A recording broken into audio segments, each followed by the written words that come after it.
نحمده ونصلي على رسوله الكريم أعوذ بالله من الشيطان الرجيم ইবনে আব্বাস রাদিয়াল্লাহু তাআলা আনহু হতে বর্ণিত, তিনি বলছেন, রাসূলুল্লাহ সাল্লাল্লাহু আলাইহি ওয়াসাল্লাম আমাদেরকে এমন একটি দোয়া শিক্ষা দিলেন যার গুরুত্ব বুঝিয়েছেন। দোয়াটি কত গুরুত্ব, যেরকম রাসূলুল্লাহ সাল্লাল্লাহু আলাইহি ওয়াসাল্লাম আমাদেরকে কোরআনের কোন সূরা শিখাতেন, যতটা গুরুত্ব দিয়ে শিখাতেন, অনুরূপভাবে এমন একটি দোয়া আমাদেরকে ওই রকম ভাবে শিক্ষা দিতেন, এতটা গুরুত্ব বুঝিয়েছেন যে দোয়াটি সালাম ফেরানোর আগে তাশাহুদ দরুদের পরে তেলাওয়াত করা হয়, যার নাম হচ্ছে দোয়া মাসুরার দ্বিতীয় অংশ। এটা রাসূলুল্লাহ সাল্লাল্লাহু আলাইহি ওয়াসাল্লাম আমাদেরকে এত গুরুত্ব দিয়ে শিক্ষা দিলেন। আয়েশা রাদিয়াল্লাহু তাআলা আনহা হতে বর্ণিত, তিনি বলছেন যে রাসূলুল্লাহ সাল্লাল্লাহু আলাইহি ওয়াসাল্লাম দোয়াটি এত গুরুত্ব দিয়েছেন যে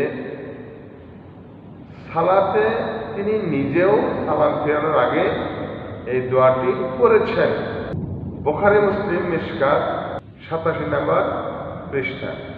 আল্লাহুম্মা ইন্নী আউযু বিকা মিন আযাবি জাহান্নাম। হে আল্লাহ, আমি আপনার নিকট জাহান্নামের কঠিন শাস্তি থেকে আশ্রয় প্রার্থনা করছি।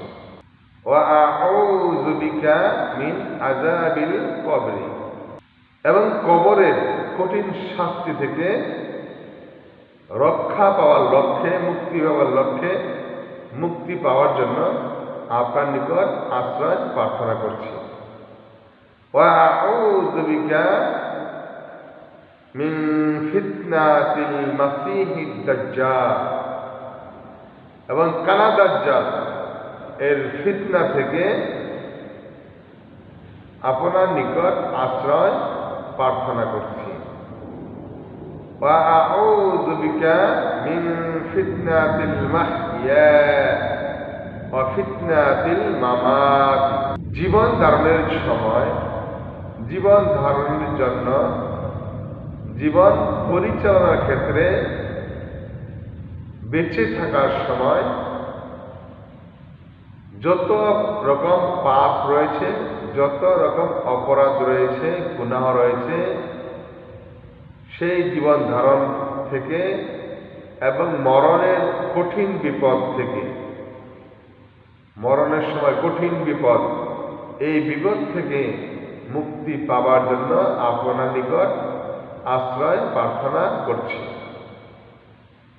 আল্লাহুম্মা ইন্নী আউযু বিকা মিনাল মাহসামি ওয়া মিনাল মাগরাম। আয় আল্লাহ, আমি আপনার নিকট আশ্রয় প্রার্থনা করছি সমস্ত গুনাহ থেকে মুক্তি পাওয়ার লক্ষ্যে, রক্ষা পাওয়ার লক্ষ্যে, এবং দেনা ঋণগ্রস্ত থেকে মুক্তি পাওয়ার লক্ষ্যে আপনার নিকট আশ্রয় প্রার্থনা করছি। এই কথা শুনে এক সাহাবী রাসূলুল্লাহ সাল্লাল্লাহু আলাইহি ওয়াসাল্লামকে জিজ্ঞেস করলেন, হে আল্লাহ তাআলার রাসূল, আপনি দেনা থেকে মুক্তি পাওয়ার জন্য এত বেশি প্রার্থনা করছেন কেন? তখন রাসূলুল্লাহ সাল্লাল্লাহু আলাইহি ওয়াসাল্লাম বললেন যে পৃথিবীতে যারা দেনা করে, দেনাদার হয়ে যায়, ঋণগ্রস্ত হয়ে যায়, তারা এই ঋণ শোধ করতে না পারে, ঋণ শোধ করতে পারে না, এমন অবস্থায় তারা মিথ্যার আশ্রয় নেয় এবং সঠিক টাইমে ওয়াদা করার পরেও ওয়াদা মোতাবেক তাদের এই দেনা পরিশোধ করতে না পারায় তারা কি করে? অন্য হাদিসে রয়েছে, যারা মিথ্যার আশ্রয় নেয় ওয়াদার খেলাপ করে তারা মুনাফিকি নিশানি। তার মানে তাদের মধ্যে কি হয়েছে? মুনাফিকি চিহ্ন রয়েছে। বুখারী মুসলিম মিশকাতে 17 নম্বর পৃষ্ঠা। তাহলে ইবনে আব্বাস রাদিয়াল্লাহু তাআলা আনহু যে হাদিস বর্ণনা করেছেন এবং অন্য আরেক সাহাবী যেরকম বর্ণনা করেছেন, দুই হাদিসের অনুপাতে আমরা বুঝতে পারলাম যে কোন মানুষ যখন ঋণগ্রস্ত হয়ে যায়, দেনা আদায় হয়ে যায়, সেই ব্যক্তি এই ঋণ পরিশোধ করতে না পারায় সময় মোতাবেক নির্ধারিত মোতাবেক কথা রক্ষা করতে না পারায় সে কি করে?